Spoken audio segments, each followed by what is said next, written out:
Olá pessoal, nós elaboramos um tutorial para a orientação do cadastramento dos projetos de extensão no SUAP. Vou logar com meu usuário e senha para nós simularmos o cadastramento de um projeto de extensão. Já na aba da esquerda vai aparecer esse campo, fique atento. Vocês vão clicar em submeter projeto de extensão. Aparecerão todos os editais ativos. O edital de fluxo contínuo, que não é financiável. O edital do programa Mulheres 1000, que tem o mesmo número do edital de fluxo contínuo. A diferença é que o programa Mulheres 1000 recebe financiamento. Aí o edital número 2, que é o nosso foco daqui a pouco, que também é financiável. O edital 03, direcionado aos núcleos de prática profissional, os NEPs. E o edital de número 4, no arte, que são os núcleos de arte. Nosso foco é o edital 02, que é aquele edital multidisciplinar. Chama atenção inicialmente para que você possa abrir e ler cuidadosamente o edital para observar quais são as especificidades desse tipo de projeto de extensão. Chama atenção inicialmente para a característica da extensão, que é uma ação voltada para a comunidade externa à instituição. E o projeto, partindo de uma demanda externa, se constrói todo o passo a passo, todos os objetivos de ação para esse projeto. Gostaria muito de salientar isso, para que não haja uma confusão entre o projeto de extensão e o projeto de pesquisa, embora o projeto de extensão envolva esses dois itens do tripé das instituições de ensino superior, que também é o nosso caso: ensino, pesquisa e extensão. Agora vamos diretamente adicionar um projeto para nós simularmos o preenchimento. Só um minuto.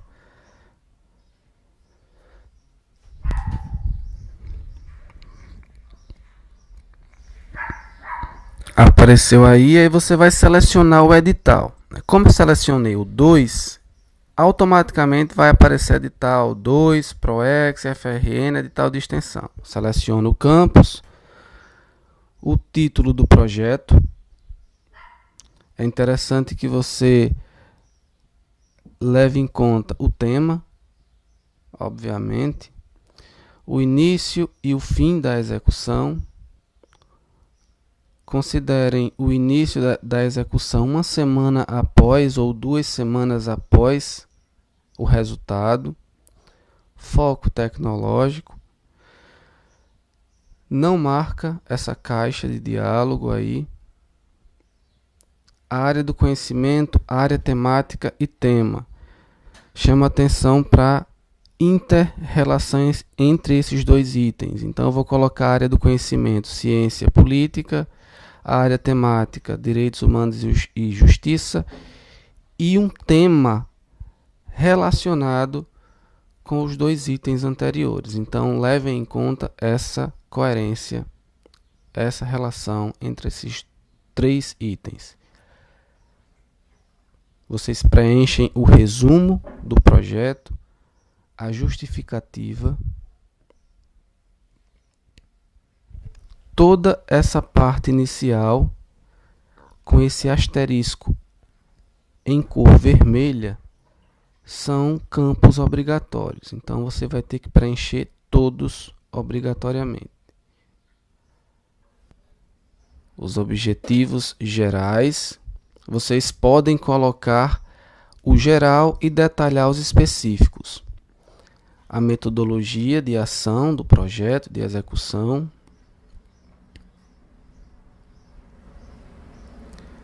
Como você vai acompanhar e avaliar esse projeto.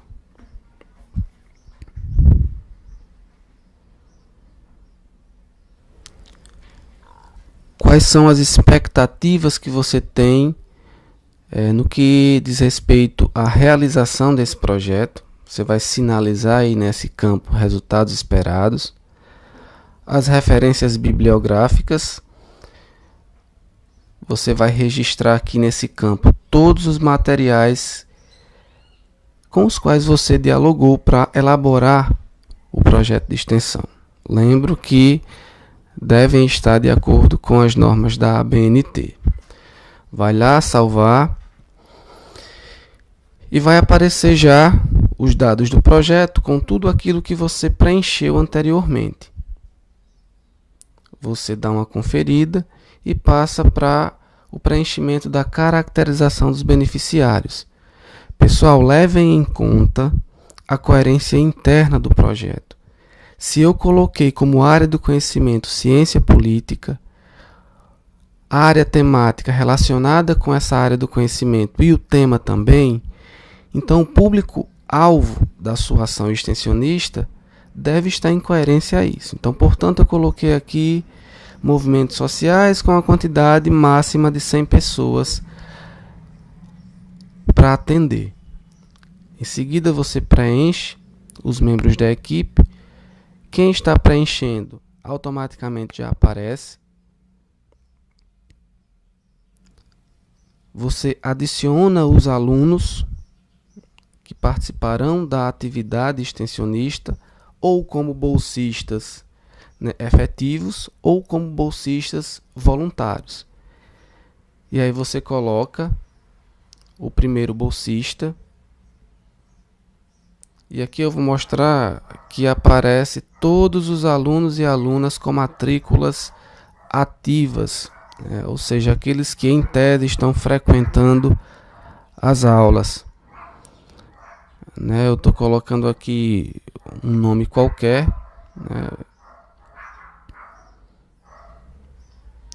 Então vejam que ele puxa, não necessariamente pelo primeiro nome, Vitor Hugo,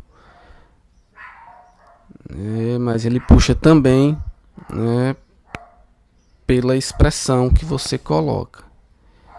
Eu não tenho certeza quanto à carga horária, vocês verifiquem isso no edital para não ter problema. Vou colocar aqui a aluna Maiane, então você seleciona a aluna Maiane.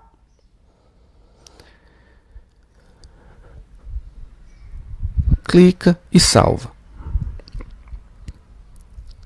Você vai fazer isso para todos os outros alunos com os quais você vai trabalhar. Agora vamos selecionar um servidor.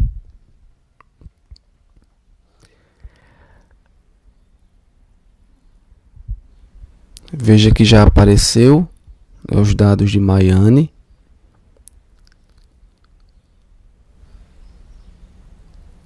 No servidor, você já desmarca essa opção sim do bolsista. Colocar aqui uma carga horária de 50 horas semanais para o nosso coordenador de edificações. Ele precisa trabalhar. Ok, salva. Desculpem, gente, eu não desmarquei lá bolsista sim, mas na hora que você for cadastrar o servidor, você desmarca, coloca como bolsista. Desculpa, vocês não colocam o servidor como bolsista. Agora vamos para o campo em que mais aparecem erros, que é o campo das metas e das atividades. Então vamos lá em adicionar meta. Vejam que a meta, a ordem será 1, porque será a primeira, obviamente. Descrição da meta, coloquei passo 1. Então já apareceu. Observem que para cada meta que você cadastra, aparece adicionar atividade. Eu sugiro que, no máximo, vocês cadastrem 3 atividades para que o projeto possa ser execuível. Então, vou adicionar uma atividade para essa primeira meta. Qual é a ordem dessa atividade? Vai ser 2, já que a meta é 1? Não.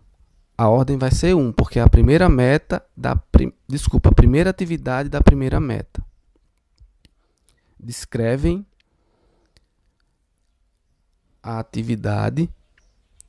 Qual é a unidade de medida para seleção de material bibliográfico?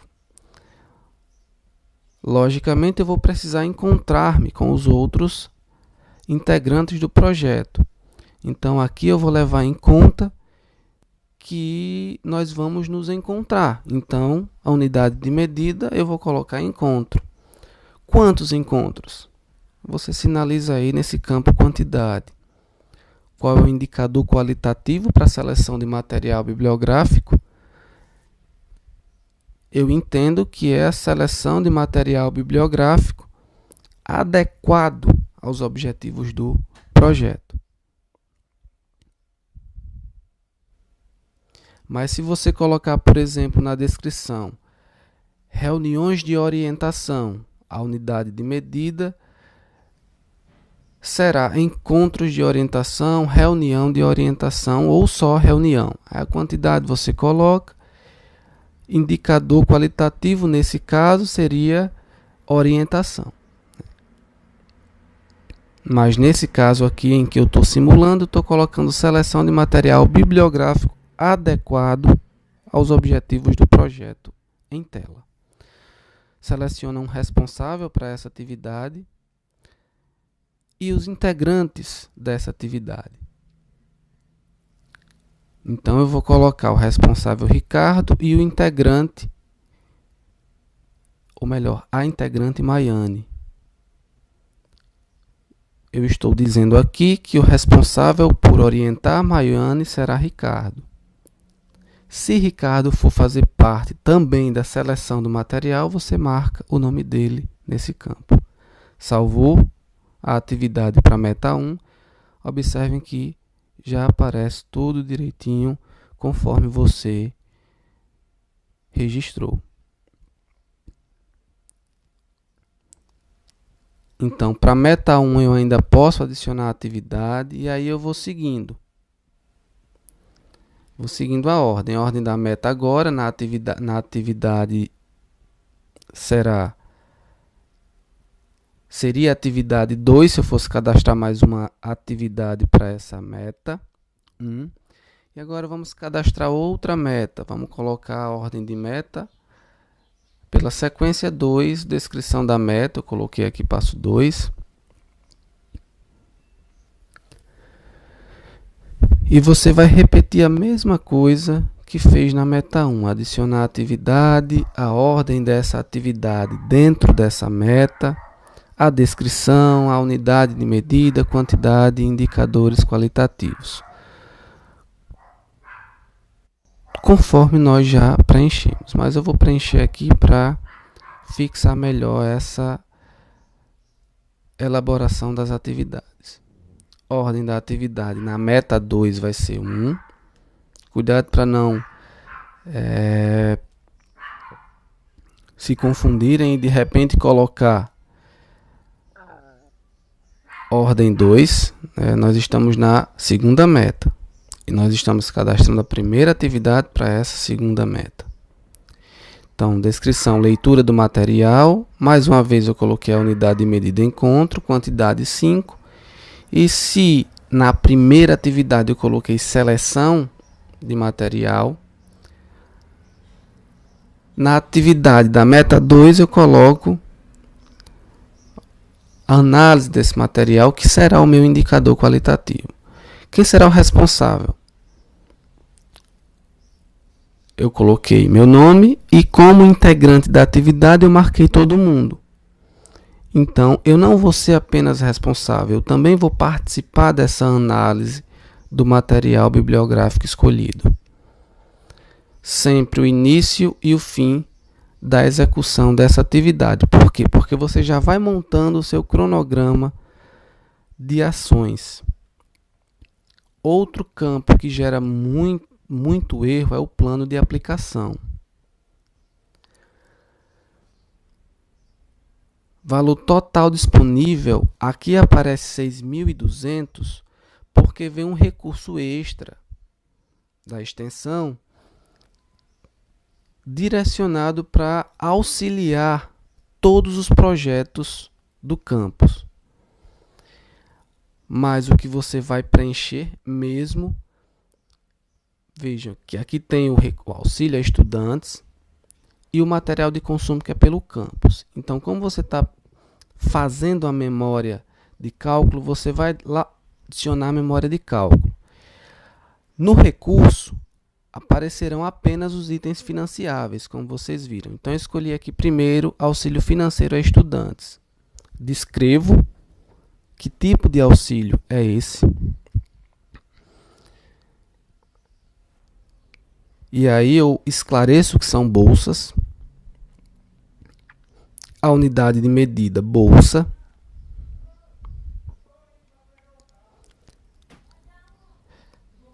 A quantidade, como são 2 bolsistas por projeto, você vai colocar 14 e o valor unitário R$300. E confere os dados, salvar.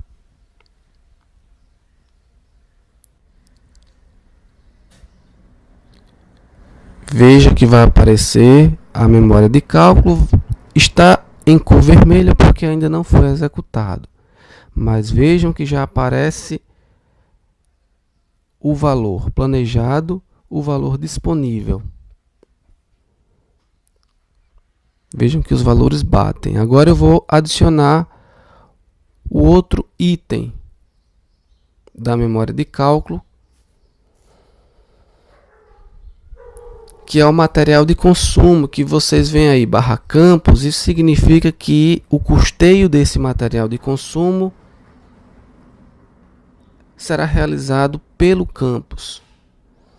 A unidade de medida você descreve de acordo com o material que você colocou, a quantidade de acordo com as demandas do projeto e o valor unitário.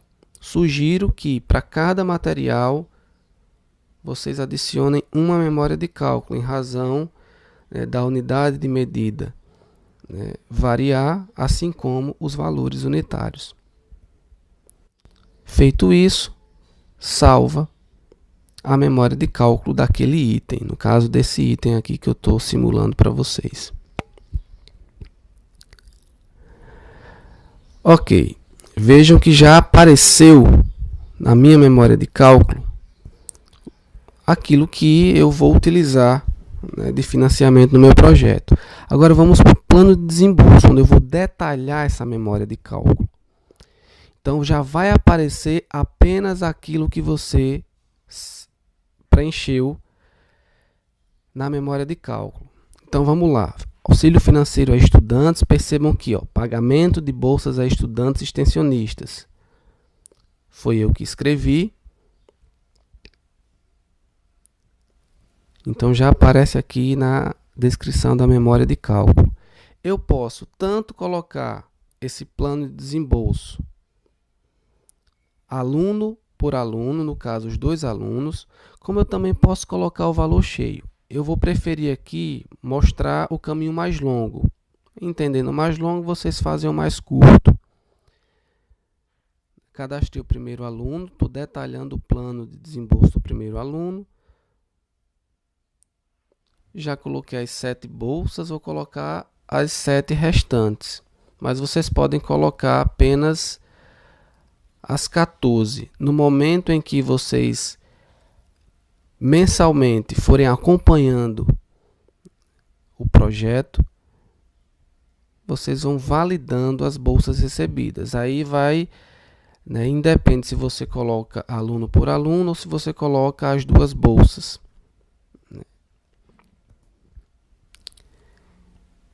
Mas veja, bolsista 1, bolsista 2, aí aparece os 7 meses em que o aluno ou a aluna terá direito à bolsa. Vamos adicionar nosso outro item. Nós preenchemos material de consumo pelo campus. Vamos colocar que esse material de consumo será apenas no primeiro mês. Eu vou pegar todo esse material logo apenas no primeiro mês. Coloco o valor total do material de consumo. Então aqui, naturezas diferentes de material de consumo, vocês vão detalhar no plano de desembolso. Então adiciona um desembolso para cada material de consumo: cartolina, papel ofício, cola, tesoura, etc, etc. Vejam que eu propositadamente cometi um erro. Eu coloquei 18 e aqui no valor planejado, na memória de cálculo, eu coloquei 6 materiais a R$2, dá 12. Então eu vou lá, clico no ícone editar e conserto o valor. Ao invés de 18, 12.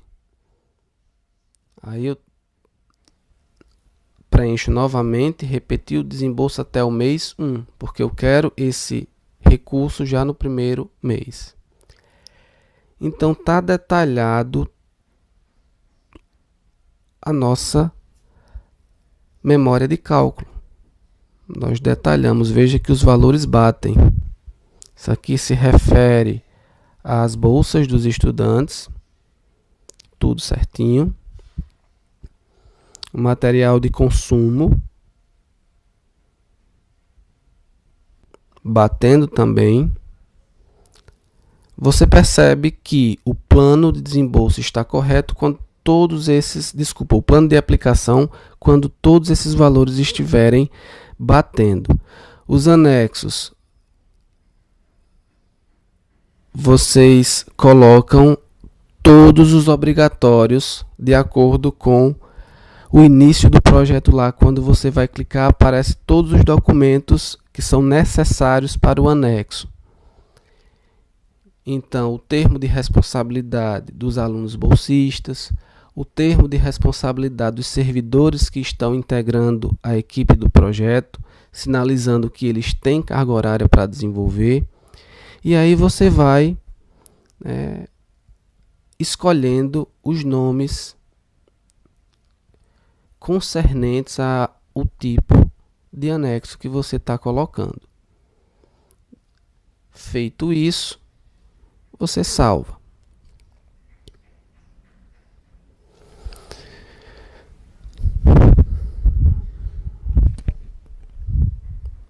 Quando você perceber que está tudo correto, que não tem mais nada a alterar, envia o projeto e aguarda a seleção. Espero que tenha ajudado esse breve tutorial. E antes de enviar, confiram tudo. Boa sorte a todos. Obrigado.